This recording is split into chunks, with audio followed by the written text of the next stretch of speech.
shoes and out the door. 5, I'm alive. 6, 7, 8, feeling great. Hello and welcome back to Beyond Your Wildest Genes podcast. My name is Dr. Noah DeCoyer and I am your co-host. Today our guest is Dr. Chris Zaino.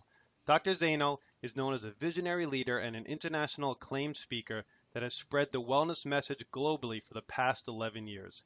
He dedicates his life to help improve and help people transform their lives and reach their potential. Dr. Zaino has unparalleled success with his own patients where other hospitals, chiropractic, and medical systems has failed miserably. He teaches at events that reach thousands of people each year throughout the US and Canada that are designed to transform lives. Dr. Zaino has been chosen after much research to be a doctor for USA Wellness Sports Council. After graduating from the prestigious Parker University in 2005, Dr. Zaino started Abundant Life Chiropractic, which has been changing the lives in the Houston area since October 2005. And in 11 years, it has now become one of the largest clinics in the world, seeing over 3,000 patient visits a week. Having helped thousands of people each week ranging from 1 day old to 95 years of age, every problem you can think of has walked through the door, and each person is better and has gotten results where other options has failed. Dr. Zaino's experience and decorated career speaks volumes of his knowledge base and concern for healthy living.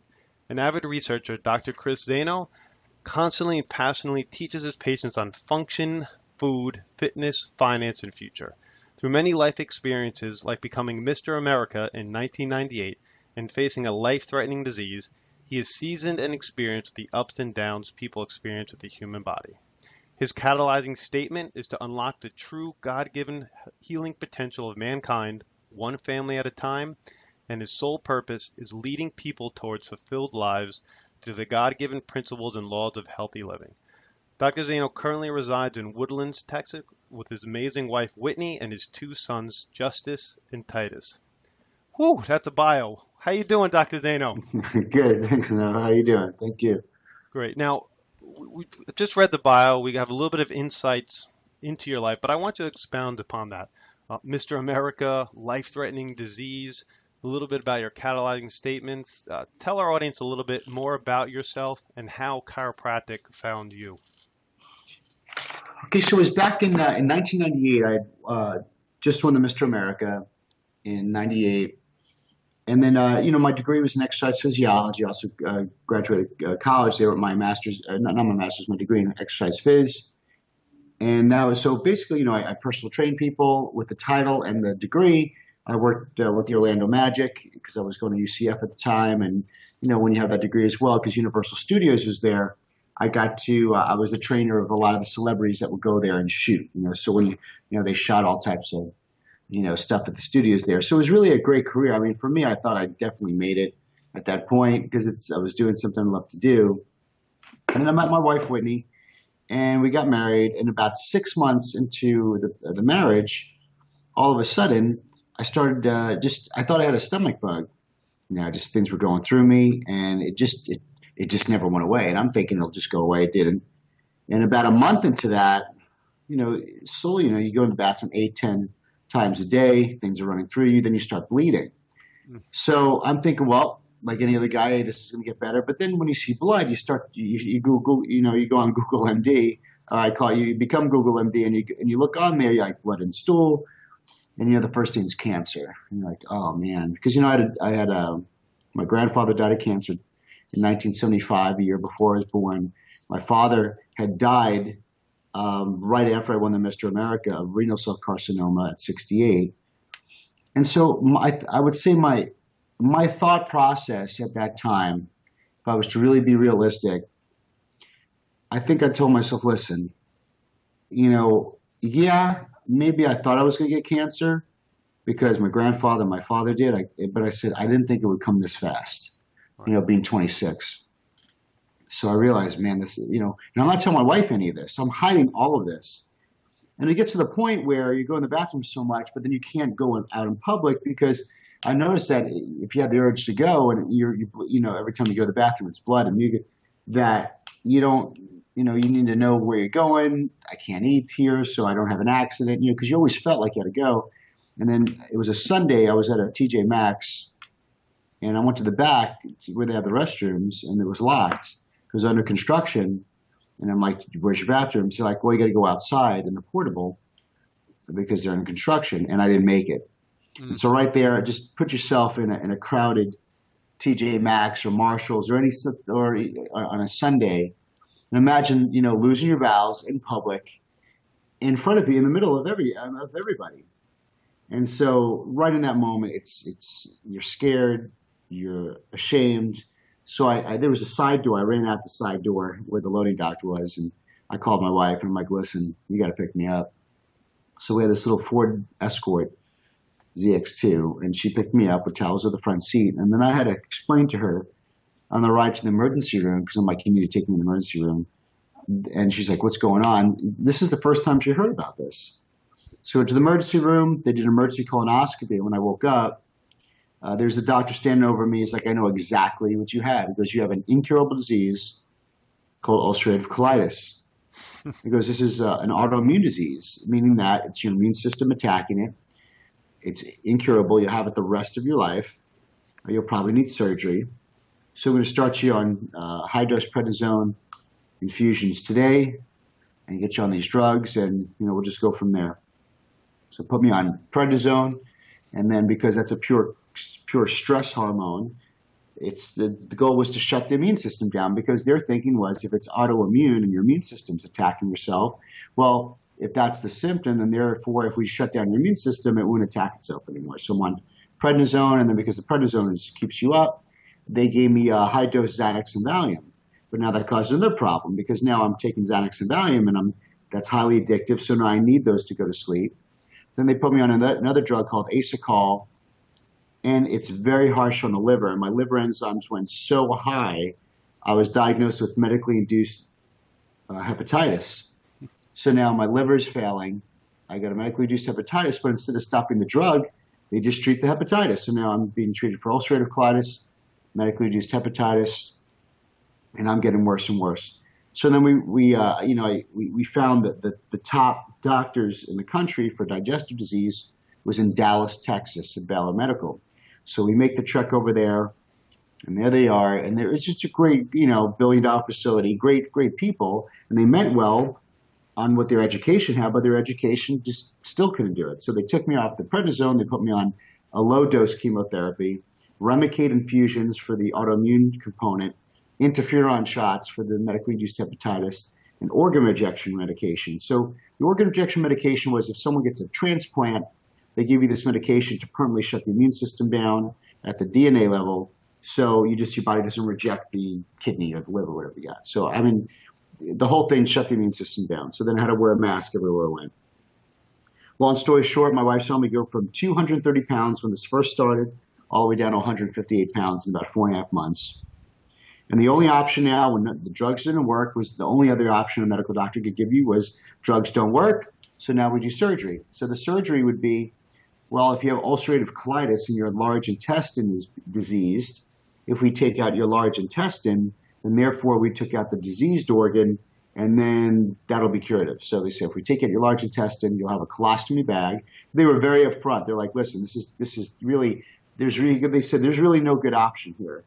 They go, if we remove the large intestine, it was tip to tip, so they couldn't take a little bit out, the whole thing. Then you would have to have a colostomy bag. That would break, that would leak, that would still get infected. I'd be on at least $2,000 worth of medication a month for the rest of my life. We already had $200,000 worth of medical bills at the time. I'd need multiple surgeries. They're like, chances are, every time we take out a colon, it's not going to be like a piece of cake. There's going to be complications of sepsis and all these other things that we'll have to maybe go back in. And then probably the toughest part for my wife and I was two things. They said, even with the surgery, you have an 80% chance of getting cancer, even with the surgery. And then the next part, the second most damaging thing I thought for our family was, you'll never have children. They're like, you may even be sterile right now, so you'll never be able to children or kids. And so they set me up for the surgery in a week and a half. So this is what I'm going to do. I'm 26 years old. And, I would say up to that point, because, when I was raised, like most people were raised, I was raised that health was how you look or how you felt. So, I thought my entire life I was healthy because I looked good and I felt good. And I didn't eat McDonald's for breakfast like everybody does, in the morning. And I didn't drink, I didn't smoke. So why the hell has this happened to me? So it's very easy when my map of what health was how I look or feel. It was very easy for me to accept, oh, it must be a freak genetic, some type of disease. Like it was out of my control. And but it wasn't. It was just a huge blind spot. And you know, I had a medicine cabinet growing up. Thought drugs were like super vitamins. You take this and you feel better, and that made me better because I felt better. And I was raised that any time I was sick or didn't feel good, I was brought to the medical doctor, and they gave me a pill to mask it. And so therefore, at 26, I had the same system of belief and philosophy that whatever they told me, hey, you got to take out my colon, let's do it. And lock, stock, and barrel, I'm going to listen to you. So So then, yeah, what's up? yeah. So then, I I guess my question after hearing this story and you talk about your philosophy and how you grew up, and you only had a week and a half until this surgery. In that time frame, what changed your philosophy that quickly, or who did you find in your life that helped you to make a dramatic change and eventually heal yourself? Perfect question. The So I'm flying home to see my mom. So they said we're going to sit you up for surgery in a week and a half. My mom's freaking out because now let's just switch gears from my mom's perspective. So my mom, she already lost two. I lost two brothers, so she lost two sons. So her mother already had two sons die, and then this is son number three. So this is like the worst Right. possible case for a mom. And so I'm flying home to see her in Sarasota, Florida. And then she sends out an email, and she sends out the email that every single person listening to this podcast has got. I have so and so. My son's sick. He's going to get surgery. Please pray for him. It was the prayer email. Hmm. And we've all gotten it. And we've all either hit delete, we just said a little prayer silently, or some of us emailed back, like most of our friends, saying, hey, we pray it goes well. We pray for the surgeon, all that other stuff. And one person, it was actually my anatomy teacher from 10th grade, my sophomore year in high school. He emails my mom back. So just think, hundreds of emails goes out. One email comes back. Hey, listen, I need to see Chris when he comes home. I want to see him. She's like, fine, he'll be home Tuesday.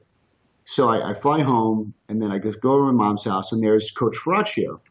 And he was my anatomy teacher. And I'm like, so what are you doing here? He's like, listen, I got your mom's email. I need you to go see my doctor. He's a corrective care chiropractor. It's going to change your life. You'll find the problem, and this will be no problem. And he said it so nonchalantly, so we're going to go down and get a cup of tea. That type of but here, and you're talking to someone. It's like, you don't understand. I've done everything. I followed every protocol. I've done everything to the T. I've done every test. The best in the country with all the awards. If they told me I need surgery and nothing can be done, then there's no way and then to me I was a chiropractor because my lens of chiropractic was when I played baseball and football. There'd be a guy in this. There'd be some chiropractor who would stretch me out or even tape my ankles. So to me, it was more like an athletic trainer, and there was no way. I was like, how is this? Because I had no information. No one taught me. Even that chiropractor, no one told me anything about the nervous system. Like there was no way I could actually say, well, how is stretching my hamstring going to do anything for an incurable disease? Like I couldn't put the connection together. And he's like, well, there you go. He's like, listen, you didn't try everything because if you tried everything, you would have got your result. Number one. Number two, I mean, would you be open to at least avoid the surgery or reduce and eliminate some of the medications? I mean, would you be open to that? I'm like, yeah, but I've tried everything. He's like, well, there's your blind spot. You didn't. So I'm like, fine. And so then I went to see this guy, Dr. Roger Romano, and he took pictures of my spine that no one did. I mean, I did the barium stuff, but at the hospital. But he did X-rays of my spine. But then he set me down. So here it was. So he set me down in about 30 minutes. He taught me how the body functioned, heal, and operate. He told me that what health was, where it comes from, the brain nervous system, and it was in such a simplified, easy way. And I couldn't call BS on anything. I had my degree in exercise physiology. I know how the body works. I know that the nervous system controls everything. I know that if there's anything interfering with that, that area dies because it only depends on life from the brain and the intelligence from the brain to tell it that. So I was like, yeah, I mean, everything made sense. And then when I went back to see my x-rays, my pictures, my lower spine was destroyed. It was horrible. And you're looking at this horrible, mangled, like a train wreck lower spine. But what's so tough, is that you're looking at something that looks like a train wreck, but you feel nothing. I mean, you see this thing, and you think, well, I thought I would feel that. But you know what? How many people, they feel fine and they drop dead of a heart attack? How many people, they feel fine and they're diagnosed with cancer? And it's been in their bodies 10, 20, 30 years. So the five to six people, and and you put me into another disease. Here I had this disease process, not feeling it, or a blind spot, not seeing it or knowing about it, that was destroying my health. And he showed it to me. And even though I know the nervous system controlled everything, I have never, ever been told in all my teachings in school, in my 26 years of growing up, no one told me that I could take care of the spinal nervous system. I had braces. I knew how to take care of my body. I knew how to take care of my car. I knew how to take care of everything in my life. No one told me that if my most important system is my nervous system, health is function, which comes from the nervous system, the brain and nervous system. No one ever told me, well, that this is my most important system. I never knew there could be something to do about that. And so when I saw it, I had a 20-degree curvature or subluxation in my lower spine when it should be 0. So for those of you listening who don't know, if your spine should be straight up and down, put a 20-degree curvature in there. So all the nerves and spinal cord being stretched, shutting off life like a dimmer switch to my intestines. So now here's the problem, Noah. You got my wife and I, we have zero money, zero, okay, nothing. We have $200,000 in debt, so we don't even know how we're going to pay for that. So zero money. I'm not working. My wife's a personal trainer here and there. My mom's living off my dead father's Social Security money, which is nothing. And so here's the thing. I don't have $6,000 to take care of my spine. I don't have $6,000 to do anything. But I asked him, like, well, when am I going to get better? And this Dr. Roger gave me the answer that no other doctor gave me. And he gave me the most honest answer, because his answer was this. He's like, listen, as long as you have interference between the brain and the digestive tract, there's damage in your spine. The body it doesn't have any ability to heal on its own. But when you choose to correct the problem that you have right there it is, and you remove that interference, allow the body to reconnect and to get as much communication back to function as normally as it can again, then your body has the environment to finally heal itself. But the day and the hour that happens, that's not up to me. That's between you, your body, and God. That's it. He's like, the day and the hour I can't tell you, but you will heal if you don't quit on yourself. And that was such an honest answer, because all I was told was, how many times I was told when they switch this drug or switch that drug or do this chemo or do that, and I just got worse and worse. And finally, they're stringing you along and once we remove your colon, you'll be fine. So he gave me an honest answer. And now here's the money. So my wife said, listen, it's not about resources. She's like, we don't have the resources. Let's just become resourceful. So she's like, number one, I need you here as long as possible. She's like, when you do that surgery, it's not going to turn out well. You never could reverse that surgery. She's like, we will not be a couple that all we do our entire lives is fight to pay medical bills and be in sick debt and bankruptcy. She's like, and we want a family. She's like, so what do I got to do? You know what it was? So there's a lot of people like, oh, I don't have that money. But you know what it was? It took my wife 10 minutes to get 2 credit cards and then get the process started. So we got started. Boom. And so 3 months later, I mean, that's how, like, when someone says they don't have money, it's never the money. It's, do you want it? Because if, how many people when they get, I'm in Houston, how many people when they're diagnosed with cancer, they find the time to go and get 3 to 5 hours chemo. They find the $40,000 per month or week to do the chemo. They find it because it's a must, right? So it was a must to get well. We did what it took. And $6,000 was nothing compared to what I had to pay in medical bills that I was going to have to pay anyway and still did. So 3 months go by and I'm off half the medication and my weight's stabilizing. 5 months go by, I'm off all the medication because I had to taper off it. And then I'm up about 10 pounds. And it's 7 months later, on the first day I started getting my nervous system corrected, there was no more blood whatsoever. And That was also a huge moment. It was mixed because you're thinking, you're so happy, right? You feel it's a miracle, but it wasn't a miracle. It was just a blind spot that I didn't know about. But what was scary to me, and even talking today about it, looking back, that I was okay with, and I was going to choose to get my colon removed. No one makes you do anything. So when someone says, well, the doctor put me on this drug and the doctor told me I need to, so the doctor, they recommend it, but ultimately my health is my responsibility. I make the decision. I take the pill. I drive myself to get the surgery. So it's like, no, a lot of people like to blame the doctor. You don't blame the medical doctor or the drugs, you chose it. And so, but I almost chose to do a surgery, or that. Looking back today, being healthy today, being whole, taking care of my wife, having two beautiful boys, Justice and Titus, going back to school through this whole journey, I found, chiropractic, and that became my sole purpose, in my future, my purpose in life, to help hundreds of thousands of years being added to hundreds of thousands of lives, and traveling the world and traveling the country and speaking to other doctors and helping thousands of people. And just to think that all of that, if I didn't know any better, if one person didn't tell me, all of that would have been gone. And I never would have knew any better. And I would have been in a wheelchair. I would have been dead. I would have been childless. And my life never would have been what it is today. And so looking back, that really the whole thing that makes my life today and the accomplishment I did today in all areas of my life, not just in my health, but in my family, in my relationships, in my finances, in every area of my life, anything that is good, it's all because of a decision I made, a decision that my wife and I had to make at some point in time. We could have said we didn't have the time. We could have said we didn't have the money. We could have said, well, the doctor told me this or the doctor told me that. But we sat and we said what felt good in our spirit. We knew this made sense. And even though we found the resources, and making that decision changed the course of my life and thousands of people's lives. And that's why I wanted to call today, because of that. So it really comes to that. You said, like, how can you change your whole philosophy? It could happen. It could happen in a second.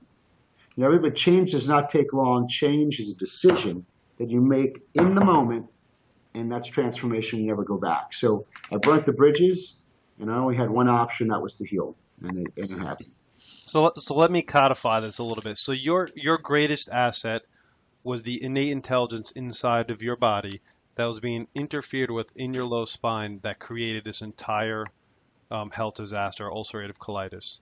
Right. Correct? Yes. And in your health perspective, when you made that decision, changed from health is a outside-in phenomenon to health being an inside-out phenomenon. 100%. Beautiful. And that's what I try to tell my patients all the time as well, is that you can make a decision to be healthy. You can decide or take any action steps you want. And if my mother didn't take the action step to bring me and my brother and my sister to a chiropractor, I wouldn't be here either.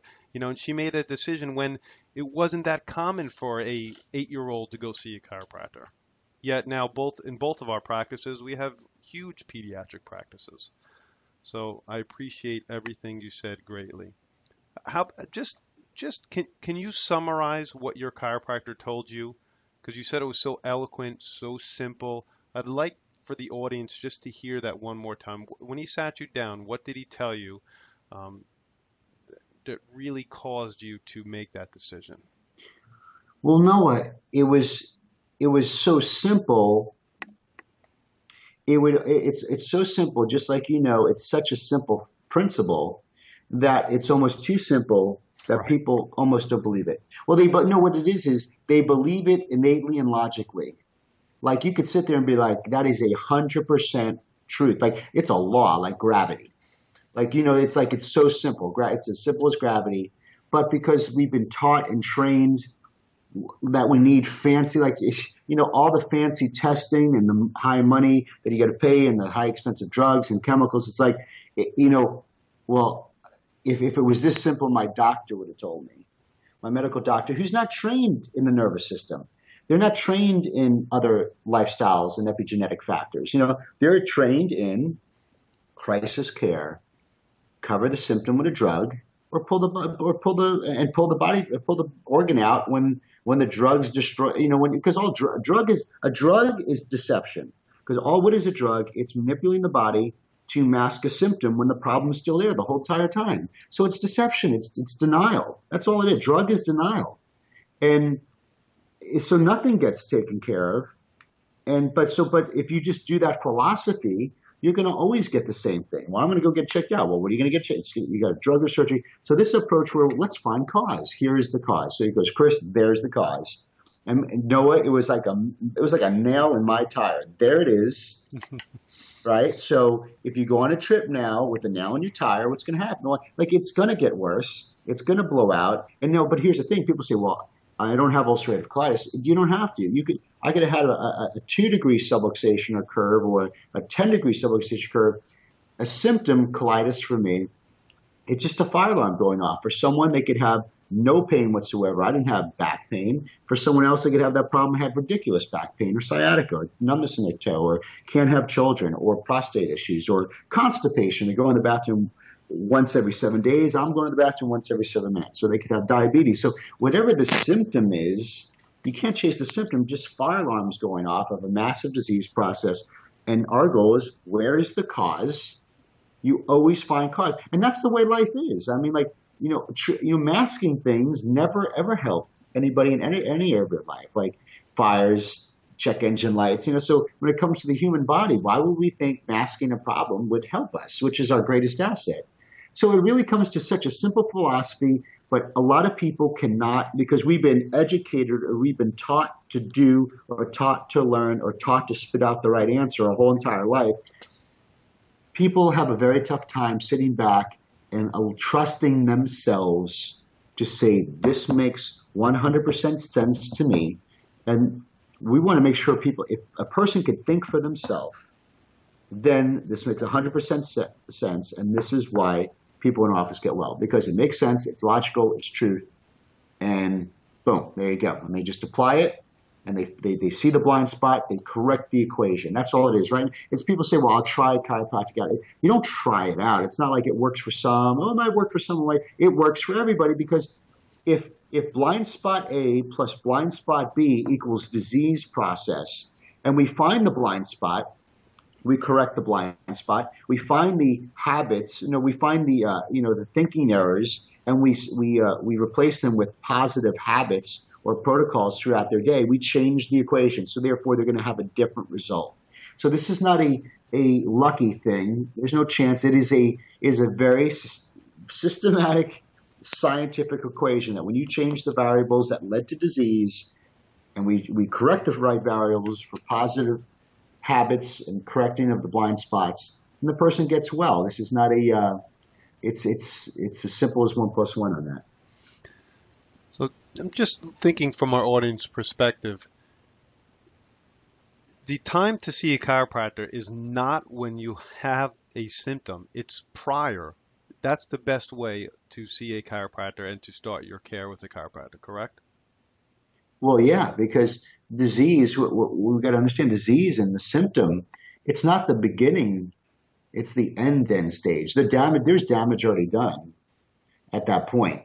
So, when someone's pregnant, they say, what do you want, a boy or girl? They're like, oh, it doesn't matter as long as they're healthy. So if health is the goal, if I said, how many people want 100% life from the brain to get to 100% of every organ, cell, tissue, and muscle in your body, how many people want that? Everybody wants that. So you do that now. You don't do that when we already know there's damage. So you want that at all times. And symptoms, we have to also understand that symptoms are also the body's expression of healing. Not all symptoms are bad. I get a fever, or if there's pollen and I'm sneezing, or I drop something on my foot and it hurts. We understand there's, or if I worked out and my arms are sore, it's like, there's people have to learn how to live and understand how the body works, that the body's always doing the right thing for the right time for the right reason. So we just want to maintain an optimal function through proper nervous system care and free of interference, so the body could function at its optimal and maximal potential. And then when it's functioning optimally, it could adapt to its surroundings, it could do what it needs to do, and we honor the body, and we see our body as our best and most loyal friend. I think too many times people look at the body as this weak car that's breaking down, but really your body is your most loyal friend, if you Well, understand that. yes, well said.